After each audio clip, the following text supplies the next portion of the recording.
Hello, my name is Kevin and welcome to my YouTube channel. And in today's video, I'm going to do a review of the Cammus C5 specifically for the PlayStation 5 with GT7. Before we jump into the review, I would like to clarify one thing. Now, Cammus did not send this C5 to me for free. I bought the C5 with my own cash. And also, I bought the Brook Resolution 2 with my own money too.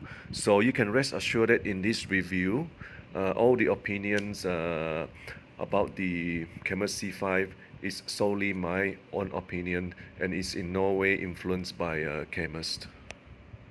Now the second thing is that the Cammus C5 officially supports the PC only. It doesn't support any console, but I'm using the Cammus C5 with a Brook resolution on a PS5, so any issues that might develop might not necessarily be the problem of the Cammus, but rather because we are using the Cammus C5 out of its intended purpose. This is the Cammus C5 direct drive wheel. Cammus advertised this as an entry-level direct drive wheel with 5 Nm holding torque. Now most companies advertise their wheel with peak torque. So the Cammus C5 has 5 Nm of holding torque and it peaks around 7 to 8 Nm. That put it on par with the Fanatec CSL DD Pro 8 Nm version. Now at the first glance, a lot of people say that this wheel is very ugly. When the first time I open up the box and I have my first glance of the wheel in person, I find that this wheel is actually quite nice looking. It's very simple. On the front you see a round faceplate that is made of real carbon fiber, and the texture of the carbon fiber is actually very nice looking. Unlike many other wheels that use plastic, Cammus actually use real carbon fiber here. Here you can see a shiny ring of polished aluminium encircling the front of the faceplate.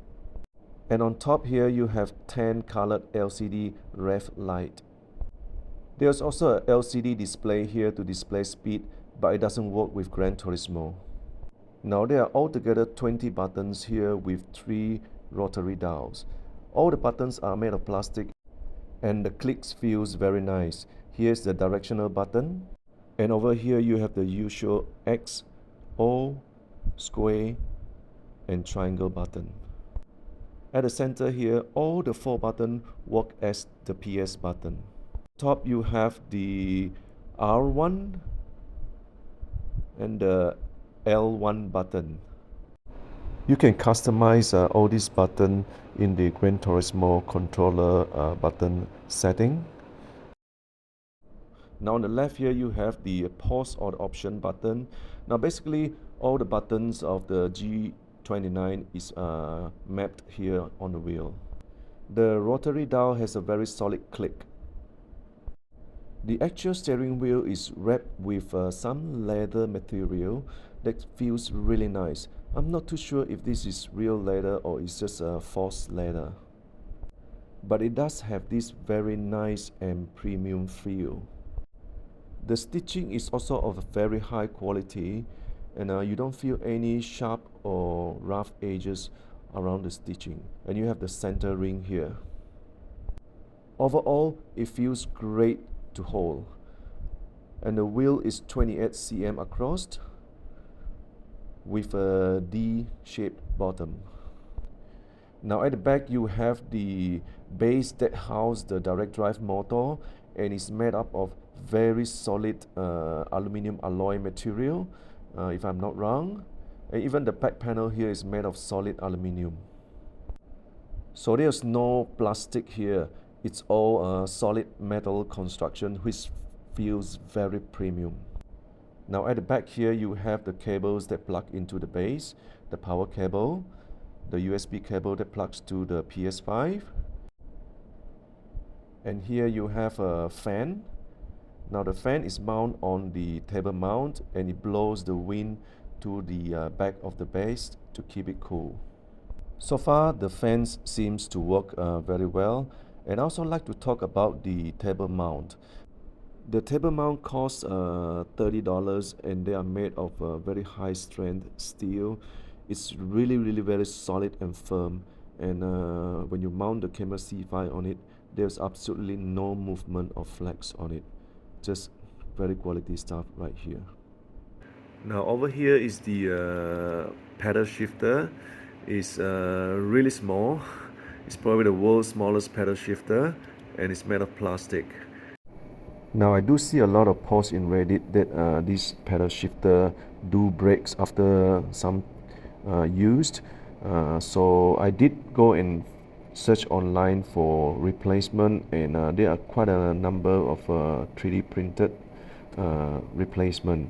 So you can actually remove the screw from this hole and take off the pedal, and then put a new pedal in and screw it back. Looking at the pedal shifter from the front, you can see that it's really tiny, but in actual use, they actually feels very good. I mean, I have a big hand, so my fingers rest perfectly on the pedal, and I don't see any problems when I was driving with it. This is the Cammus CP5 basic pedal.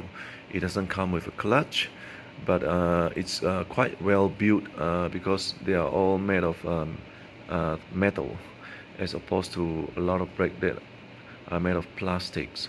The base plate here are really thick. They are 3 mm thick, and they don't flex at all. They are very solid. And also the actual pedal here are all made of metal. And if you flip behind, Cammus did provide rubber padding so to avoid slipping on the floor. And it does have mounting holes for you to mount it to your sim rig. Now these pedals feel really soft, especially the brake. So I put a rubber block at the back to stiffen up the brake to make it feel more realistic, and it works pretty good. So over here, inside this housing, there are two magnetic Hall effect sensors.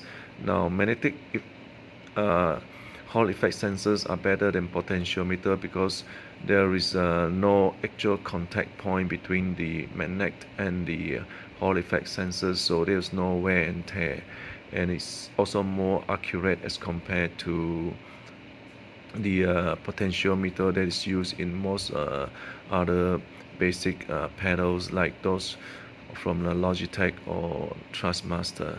So this should last longer and doesn't really need any cleaning or service.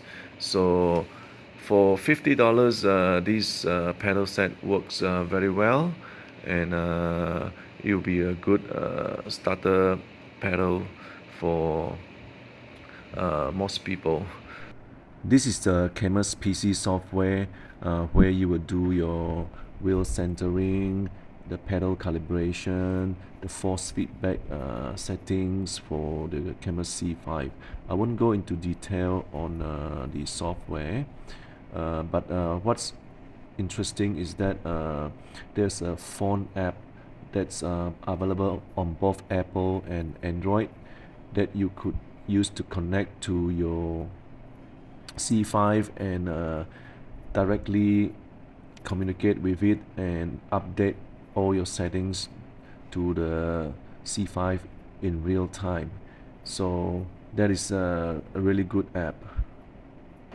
Okay, so now here is the Cammus app, and I have it installed on my iPad. You can also install it on your Android device. Now just press connect and it will connect to the drive via Bluetooth. Should take only a couple of seconds. Okay, so it's now successfully connected. So you have the base and the steering wheel. Now in the base you see the same setting as you would see on the Cammus PC apps, and then you have game effects and assistance. Now after you have done all your settings, you can actually save the parameters and it will appear over here in mine. and you can set it to a one click, which will appear on the basic setting in front, so you can upload it directly to your Cammus wheel, and it will do it on real time. So you can even do it while you're in a race, and you can have different settings for different cars, which you can upload it instantly. And I find it this is really nice. So Cammus did a good job here, and the app works every time I use it. So good job here, Cammus. So the Cammus C5 is advertised as a entry-level direct drive wheel. So what exactly is a direct drive wheel? Now to answer that, probably we have to look at the different kind of wheel system available right now. So at the bottom of the food chain, we have the Logitech gear-driven system. The Logitech G923, the Logitech G29, etc. Now, what does it mean by gear-driven system? So for a steering wheel system, you normally have a base, and then you have the steering wheel. Now, the base housed a motor inside there, and is connected to a series of gears that connect to the drive shaft, which send powers from the motor to the drive shaft that eventually spin the wheels, where you get a force feedback. So the gear systems are pretty weak, like the Logitech system. They are rated about 2 Newton meter peak torque, and probably 1 to 1.5 holding torque only. So they are really weak. And I have used the Logitech G923, and the force feedback is really weak. And the worst thing is that it's very noisy. The gears make a lot of noise.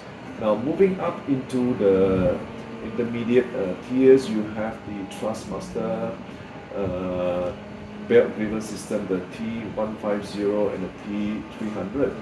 Now the belt systems works almost the same as the gear-driven system, but instead of gears, they are using belt to connect the motors to the drive shaft. So the T300 is a lot smoother and quieter than the Logitech gear-driven system. Actually, I quite enjoy using the T300 because it's really smooth, it has plenty of power, it peaks around at about 4 Newton meters, and they are really very nice to use.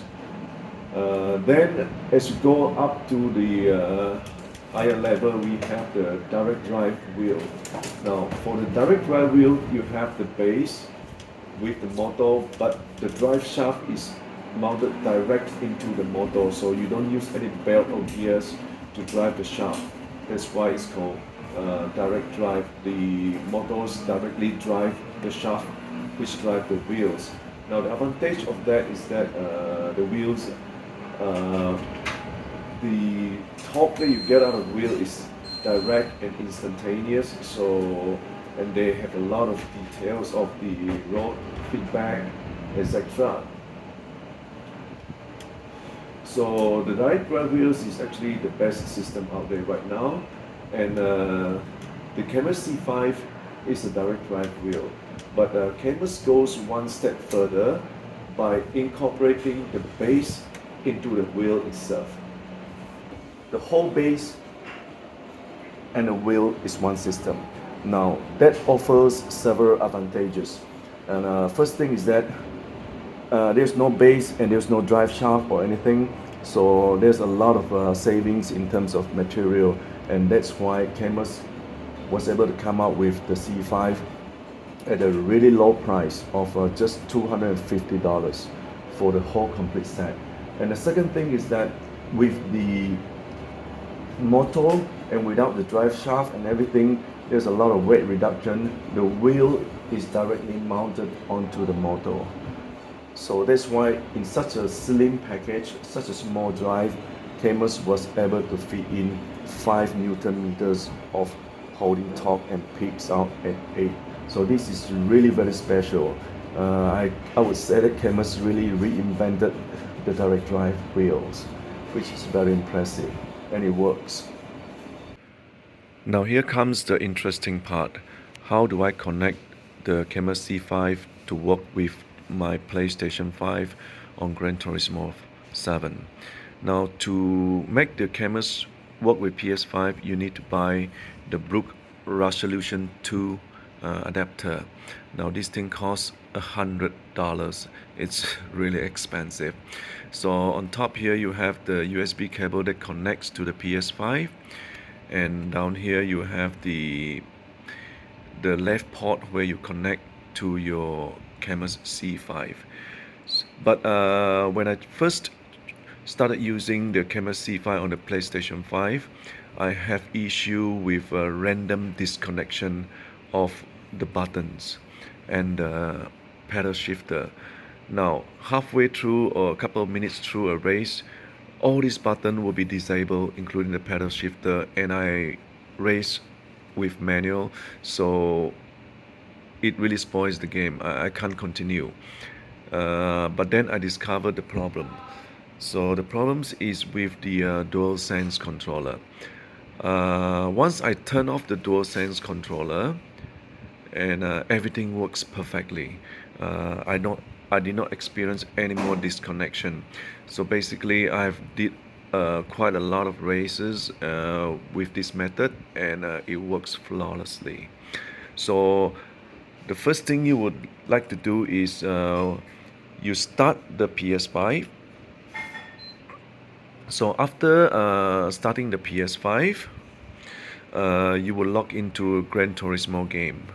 So after you log into the Gran Turismo game, so over here, let me just go in.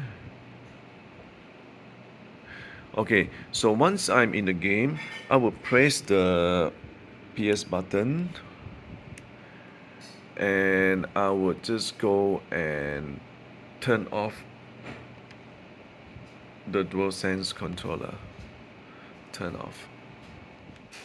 So once I've turned off the DualSense controller, only then I power up my Cammus C5, and it will work flawlessly. So it's doing its calibration, and now this is the PS button. So basically you press the PS button. Yep, now everything will work as usual. So just follow this method and you should be able to get your Cammus C5 to work on a PS5.